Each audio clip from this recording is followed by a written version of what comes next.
Welcome back. Thanks for clicking.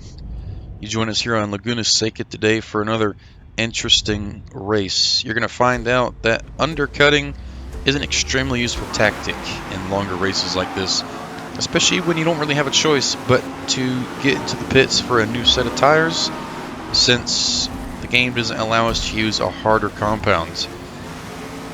Going into turn one here, we're going to try to keep our tires preserved, keep our placement preserved, and let the traffic sort itself out. We're going to be really easy on the throttle here. Not trying to get burnt out too early in the race. Also not trying to take too much collision. The penalty system isn't robust yet. It's very faulty sometimes. Collision sometimes means no penalty, like this one right here. And then sometimes gentle collisions will give you 3 seconds. It's quite hit or miss with the quality. I should even say the context of the collision, and I'm not sure the game has quite figured it out yet. We're going to get a nice bump into 11th place here, and I don't think we're going to make this move on this turn. This turn is not the best turn to make an overtake, especially with that sausage curb on the inside left. If you hit it just right, you will find yourself out in the sand or maybe even in the wall. Cannot get on the throttle in the middle of the dip on the corkscrew. It will send you wide, and this guy is going to shred his tires clean up, drifting around all over the track. We get bumped just into the sand, just in time to make it from the person on our left here to not take our inside. Let's try to make it down the track without too much fuss. Going into turn one here, we're going to try to take this man's insides. Kind of unsuccessful. We unfortunately, honestly, kind of tapped him into the sand, but we were not penalized for that. Let's get on up the pack here, near the middle and end of lap 2. Can't believe we actually did an overtake on the corkscrew, but he's going to come right back and just show us that he wasn't very appreciative of the gesture. Not sure he quite liked that. So let's go into turn one again with the same person here in the Audi Quattro. And I'm going to give him a little reassurance that I didn't appreciate his earlier tap. And he's just going to return the favor here on this right-hander. At least the collision is good. This collision in this game is honestly legit. It's as good as Hot Pursuit. It's as good as ACC. It's pretty much as good as it's going to get. Thank God the netcode doesn't suck. And here we bump him, putting him out wide. Not quite sure I actually touched him, but he definitely did not appreciate that, and he's made it certain that he does not want any part of it. So we're going to try from 9th place again. We've been stuck back here for a while. Honestly, just having people in the way, which is my fault because I didn't qualify, is making it very difficult to accrue pace. So we're going to have to rely on an undercut strategy, where an undercut is you go into the pits early, grab your fresh set of tires before the others do, so you can get back on pace as quickly as possible. We're just having too much traffic getting into our desired position here, which is of course first place. Who doesn't want to be first?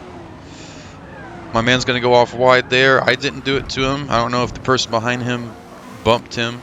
Not our problem. Let's get down to the end of lap 4 here. We're going to find ourselves one position there and another position there.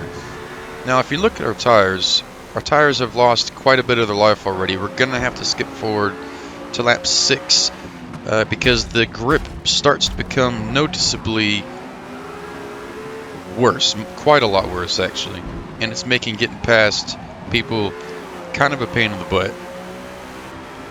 We have Bouncy OG. Keep him in mind for the later part of the video, who seems to have maybe a bit more grip on his car. I'm not sure if his car is lighter.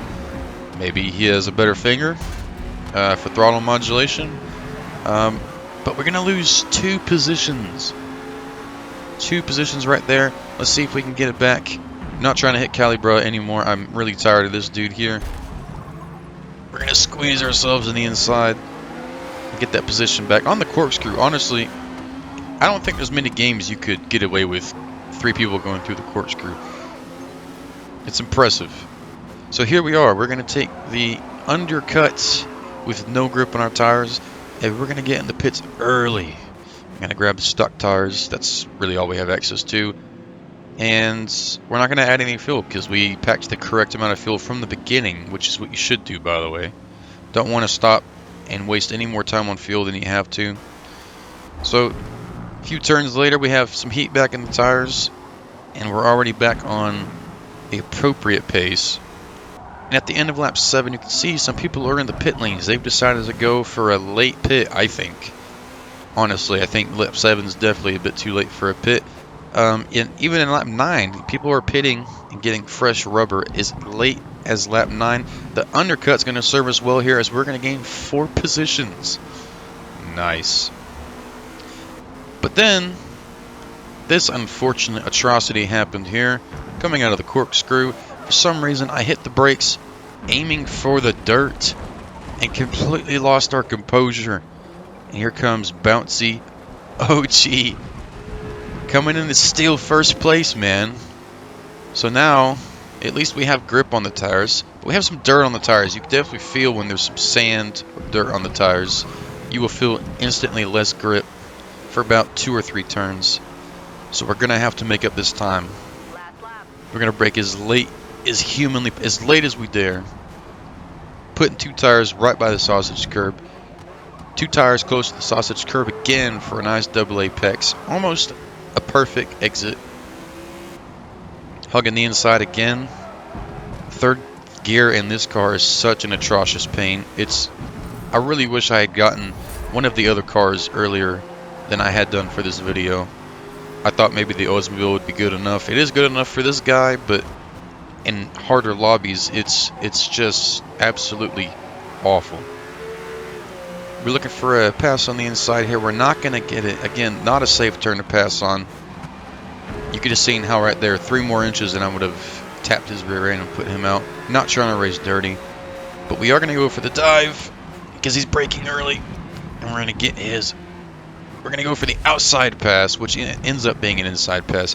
And we're going to get the move done. And now we just got to carry it home with less than a quarter lap to go. You can hear he got real close to that right rear quarter panel. He almost hit us. And again, you can hear him on the left here coming in further, but he just couldn't quite get the speed back. His tires might be shot, but we're going to get that race. And there you go, man. You've got to pit at the right time, man. Thanks for watching.